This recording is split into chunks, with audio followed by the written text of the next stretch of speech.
Hello, Princess on a Pillow here. I am here to do a review slash recap with my opinion on 90 Day Fiance Before the 90 Days, Season 7, Episode 2. It's titled A Tale of Two Cities. We're going to try and rush through this really quickly. First couple is Renee and Chatty. We see Renee putting a diaper on a chicken. I think it was a diaper on a chicken. She was putting something on the chicken. She's packing to go to Nigeria. And all she can talk about is having sex with Chatty. As far as she's concerned, she is going all the way to Nigeria for a booty call. She told her kids goodbye and she left out. She said this is her first time going outside of the U.S. and she's excited. Next, in Nigeria, we see Chatty and his brother-in-law. They're going to the airport to pick up Renee. Chatty said Renee described herself as having hips, but slim and skinny. That's a lie. That's a lie. I guess she figures she can tell a blind man anything, or a blind person anything. So Renee has landed in Nigeria, and she's overwhelmed because it's so many people at the airport. When she got to where Chatty was, his brother-in-law had to direct her to where exactly he was. And they hugged each other very tightly. And he touched her hair, he touched her body, and he told her, he said, "You're not slim, you're not slim." He said it several times to her. He told her, he said, you're big. But then he said, "You're perfect." And he gave her a rose. And when they were leaving the airport, she had her hand on his butt. In the car, on the way to the house, Renee was fascinated by everything she saw. She saw a chicken. She was fascinated by that. She saw a lizard. She was fascinated by that. She saw a lady walking around with something on her head. She was fascinated by that. Everything in Nigeria fascinated Renee. When she got to the house, Chatty's sister greeted her very warmly. So then Chatty showed Renee around the house. He showed her his room, and he showed her the room that she would be sleeping in. But for some reason, she didn't grasp the fact that they weren't going to be sleeping together. I don't think she grasped that. So an hour later, after she showered, he sat her down and he told her, "We're not sharing the same bed. We're not sharing the same room." And she said to him, "Okay," but in her confessional, she said she feels rejected. Welcome to Nigeria, Renee. They should have discussed that. He should have told her that they weren't going to sleep together or have sex before she came to Nigeria. He should have told her. Next up, we have Tiger Lily and Adnan. She goes to the airport to get on a plane to go to Jordan. She brought 4 huge suitcases. She is going to Jordan for just 1 week. Just a week. And then she's going to marry him and then she's going to come back? I don't understand. So when are they going to actually be man and wife? I don't get that. So she met her glam squad at the airport. They all got on the plane and off they went. Next we see Adnan in Jordan. He is celebrating with his friend's brother and cousin. I guess that's his bachelor party. Adnan said he is handsome and all the women chase after him. He said he loved Tiger Lily because she's beautiful. So he's Islam. And he said he's a virgin. He does not believe in having sex before marriage. And the reason that he's marrying Tiger Lily as soon as she get off the plane is because he wants to be able to have sex with her. Yeah, that's it. Adnan told his friends that Tiger Lily wears tight clothes, but little by little he's going to change that. He says she has to cover up everything and she can't talk to other men. She can't shake other men's hand. And she has to respect him by doing what he tells her to do. Next, we see Tiger Lily. She's on the plane and she's about an hour away from landing in Jordan. And her glam squad is getting her all together. Then we see Adnan. He's driving, him and his brother, they're driving to the airport to pick up Tiger Lily. He's nervous and anxious. And this is because this is his first time seeing her in person. And his religion says that they cannot touch each other. They can't touch each other. So there's no hugging and there's no kissing. It's 45 minutes. He's at the airport waiting for her. Him and his brother, they're waiting for her. It's been 45 minutes since her plane landed, and she still didn't come out. She's in the bathroom changing her clothes and taking her sweet old time. So Adnan is texting her, and she's not responding to his text. And he's getting annoyed and impatient because she's late meeting him.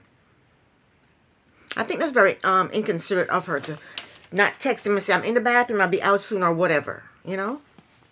Because the man is standing there waiting on her. Anyway, the outfit she changed into was ugly. It was black and it was tight and it was skimpy. It looked stupid. I can't believe this is the outfit she wants him to meet her in for the first time. An hour and 20 minutes later, she comes out. And they actually hug. I thought they couldn't touch each other. They hugged. And after they were done hugging, he kissed her on the forehead. I thought he couldn't do that. Even the producer said, was that a kiss? And he said, well, I'm too, I can't control myself. So it's only what he thinks is what he wants to do. So it's not what any laws or any Islam laws or Muslim laws or what the country wants or the type of country that he's in. It's what he wants. He pick and choose what he does. I can hug, I can kiss. She can't shake hands with any man. She can't wear tight clothes. She can't talk to any man. It's just what he wants. He pick and choose what he wants to do at any given moment. I see, Adnan. I see. I see how you are. So Tiger Lily asked him if her outfit is okay. And he said he'll help her change it. He didn't like it. So Tiger Lily introduced Adnan to her glam squad. And he said her hairdresser is a man.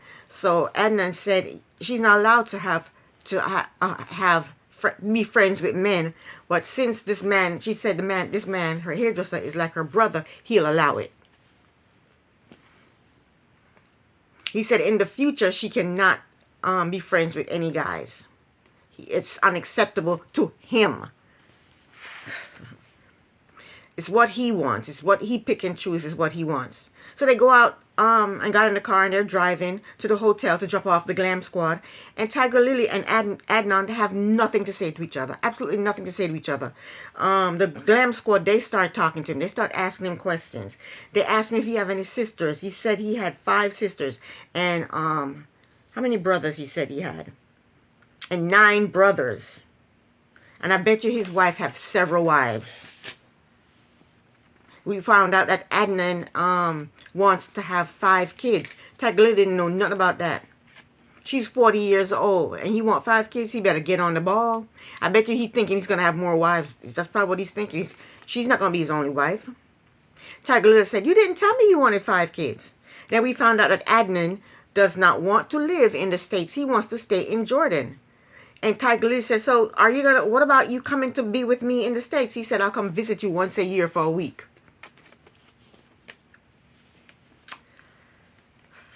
She didn't know. Tiger Lily did not know he planned to stay in Jordan. What the hell do they talk about when they FaceTime with each other? What do they talk about? She doesn't know anything about this guy and she's getting ready to marry him. So when they get to the hotel, Tiger Lily's friends ask them, are you sure you want to get married today?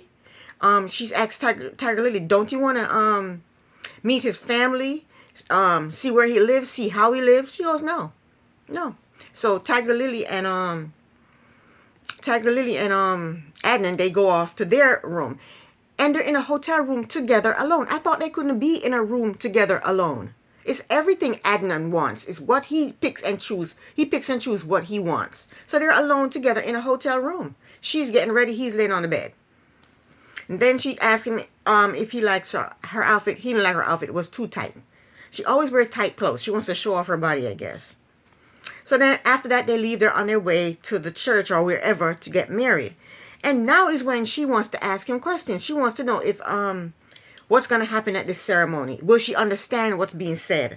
Then he told her, don't worry, there's going to be a translator. Then he said, my mother is going to be there. She's like, what? Why is your mother going to be there? She didn't know his mother was going to be there. She thought it was going to be, he had told her it's going to be him, her, and his brother as a witness. Now he said his mother's going to be there. He said all his brothers are going to be there. Now she's nervous because she now knows that all his family's going to be there. The majority of his family's going to be there. So now she's nervous. He said he forgot to tell her that his mother and his mother and his brothers was going to be there because he had too much to do. Yeah, right. She said he keeps springing new things on her. He wants 5 kids. He doesn't want to come to the States. She's gonna meet his mother tonight. She said he keeps springing stuff on her. Tiger Lily, those are red flags. That's what those are called, red flags. Next up, Lauren and Faith. We see Lauren at the airport on a layover. He is using a wet ones wipe to wipe his armpits. And he can't wait to get to the Philippines to see his lady boy. Next we see Faith. Faith's at work. She is an officer in charge in housekeeping department at the hotel. She also works as a puppeteer, a makeup artist, and a magician. She said she lived in the hotel for free, and that helped her to save money so that she can save money home to her family. She said she was born a male named Rodney. She said when she was 15, she did a trans pageant and won Miss Shining Hair. And ever since then, she has lived as a ladyboy. She has not had any surgeries, but she does want to have surgery. She said Lauren is her first boyfriend. She said Lauren will be in the Philippines for a month to meet her family and friends. She met up with some friends and they asked her where will Lauren stay. Faith said Lauren has to reserve a room at the hotel that she works at. So he's going to be there for a whole month living in a hotel. Can he afford that? And he has to feed himself. He has to have 3 meals a day. I mean, can he afford all that for a whole month? He said he was broke. So Faith's friends are questioning her about the size of Lauren's penis. Faith told her friend that she has seen it, and she didn't give any details. She said she's not going to, let them see a picture. Last episode, he did tell us that he sent her pictures. Faith said she is open to having sex with Lauren while he's in the Philippines, but first she want to make sure they love each other. Faith said if Lauren asked her to move to the States, she would definitely go. Her friends asked her if Lauren has a good job in the States. And Faith told them that Lauren has a lot of side hustles, but she doesn't know what his main source of income is. I think his main source of income is drag queen assistant, right? Faith said that Lauren is earning good money. She thinks he's earning good money. She said because every time she calls him, he's working and he's not stingy with his money. Faith said that there are a lot of opportunities in the United States. So if she were to move to the United States, her and Lauren would make a good living. She said she fell in love, but she's not sure that Lauren is in love with her. Poor Faith. Lauren is bad news. He's broke. He's a sex fiend. He's not taking you back with him to the United States. And he wants an open relationship. Lauren is the worst. So Lauren landed in the Philippines. Faith goes to meet him at the airport. All Lauren has is a backpack. No suitcase. And he's going to be there for a month. And he said if everything goes well, he's staying there. And he only has a backpack. Something's not right. Something's just not right. So when they see each other, they give each other a long hug, but no kisses because Faith is not ready to kiss yet. Last but not least, we have Brian and Ingrid. Brian arrived in Brazil. He said he had one more flight to take, I guess, to get him closer to where Ingrid lives. Next, we see Ingrid. She's riding a horse. She told us she has a 9-year-old son and a 12-year-old son. She said she was married to her first son's father, and then they got a divorce. She said a few years later, she met this guy. They had sex. She got pregnant. And then when the baby was 7 months pregnant, the guy, during the pandemic, while she was unemployed, the guy abandoned her. She said she met Brian on a dating site. She said she was shocked when he told her that he was wheelchair bound. She said he is the first person she has dated in a wheelchair. She said she liked the positive way. She liked the way he's positive. He's always positive. She said he sees life. She said he sees life in a positive way, and she says he's independent, and he seems happy. She thinks that he'll make a good partner. So she's talking to her friend about Brian, and her friend asks her, where is she going to take Brian when he comes for a visit? Are you going to take him to the beach? So the friend doesn't know that Brian is in a wheelchair. So she says, well, Brian is wheelchair bound. So the friend is shocked. So the friend asks her if she've ever experienced dating someone in a wheelchair before. She said no. Ingrid said Brian said he can do everything like a normal person. He just can't walk. She said Brian said he can wash, he can cook, he can walk, he can drive, he can go out. He just uses his wheelchair as his legs. The friend asked her if things work out with her and him, will she move to the States with him? And Ingrid said, I've never asked him about that. And her friend was like, you will. You'll go because that's why you decided to date a gringo, because you want to go to the States. The friend asked her if she told her family about Brian. Ingrid said she told her mother, but she didn't tell her father. She is 30-something years old with 2 kids by 2 different men and divorced. And she can't tell her father that she is talking to or dating an American? That doesn't make any sense to me. She said she won't feel comfortable if her parents don't accept Brian. Did your parents accept the guy that got you pregnant and abandoned you? Did they accept that guy? Next, we see Ingrid packing a small suitcase. I guess she's going to go stay with Brian in his hotel. So she took a bus to the airport. The bus was a 3-hour ride.